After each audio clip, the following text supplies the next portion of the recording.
Bakit hindi nila makasuhan si Duterte sa Pilipinas? Bakit kailangan nilang ilabas ang Pangulong Duterte? Kung may kaso at may ebidensya sila, bakit nila kailangan ilabas ang Pangulo at hindi dito litisin sa korte, sa batas ng Pilipino, korte ng Pilipinas, sa lupa ng ating Republika ng Pilipinas? Itong nakaupong Pangulo natin, hindi naman natin kinikilalang palagi.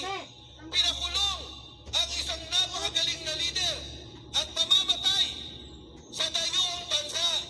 Makikilala siya hindi lamang sa isang presidente na walang ginawa, nagnakaw, kundi presidenteng traidor sa kanyang sariling bansa. Traidor sa Pilipino. Nagulat ako nung sinabi ng mga sundalo. Hindi ko po alam ang kwento. Ngayon ko lang naaninagan at ngayon lang din nalaman ng pamilya Duterte ang nangyari sa kanilang ama. Isipin po ninyo, 2017, umalis na tayo sa ICC. Lumabas tayo sa ICC. Sinimulan ang investigasyon kay Duterte 2023. Halos 5-6 na taon nang nawala na siya sa posisyon at wala na tayo sa ICC. Ano ang ginawa nila? Ang sabi ng mga sundalo, nagdadala po kami ng pera. Kami ang sumusundo, kami ang nagsisecure, at kami rin, ito ho ang pinakamasama, ang nagdadala ng witness. Doon kami sa lugar, sa bahay ni Salpico, sa Raffles, Makati, at pumupunta rin kami sa Midas Hotel. Dinadala ang mga witness laban kay Pangulong Duterte. Ang ibig sabihin, umpisa pa lang, ginawa na ng kwento, ginawa na ng investigasyon para talagang makulong at madampot ang Pangulong Rodrigo Duterte. Hindi independent, hindi patas, nagagawa ka ng investigasyon kung hindi nagdala ka mismo na magtuturo kay Pangulong Duterte.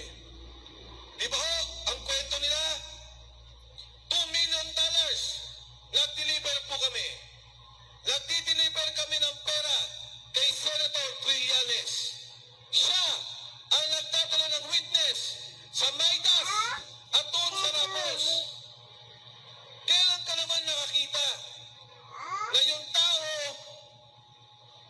walang krimen, kukuha ka ng mga testigo, idudugtong-dugtong mo ang storya.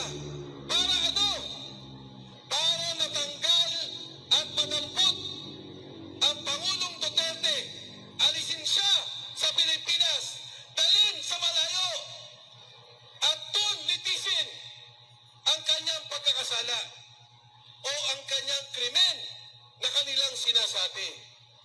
Pero mga kasama, katulad ng sinabi ni Atty. Garcia, ang ICC ang pinakahuli na korte na pupuntahan ng bawat bansa. Pag gumagana ang korte, merong gobyerno, hindi mo kailangan ilabas kung sino man, maging Pilipino o anuman ang kanyang nasyonalidad. Dito pa sa atin, gumagana ba ang korte?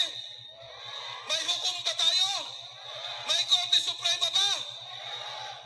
Alam niyo mga kasama, si Pangulong Erap nagkaroon ng kaso. Dito nilitis sa Pilipinas. Ikinulong dyan po sa veterans. Nang panahon ng Pangulong Gloria Macapagal Arroyo, nagkaroon din siya ng kaso. Alam niyo, yung kay Erap, 4 billion pesos. Yung Pangulong GMA, 50 million pesos. Ikinulong sa veterans. Dito nilitis si Erap na convict, pinarton ni Gloria Macapagal Arroyo. Si GMA, absuelto at lumabas sa kulungan sa veterans. Bakit hindi nila makasuhan si Duterte sa Pilipinas? Bakit kailangan nilang ilabas ang Pangulong Duterte? Kung may kaso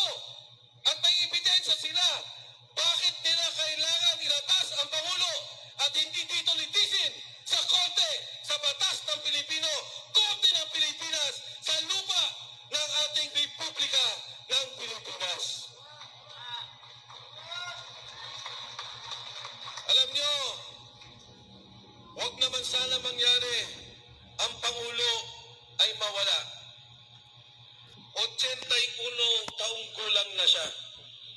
Huwag naman sana na talagang manghina na ang Pangulong Duterte. Marami ho siyang kaibigan. Nakasama ko rin po siya sa Kongreso. Manong June Esperon kasama siya. Ang sinasabi, baka ang ikasama ng kalusugan ng Pangulong Duterte ay wala siyang makausap.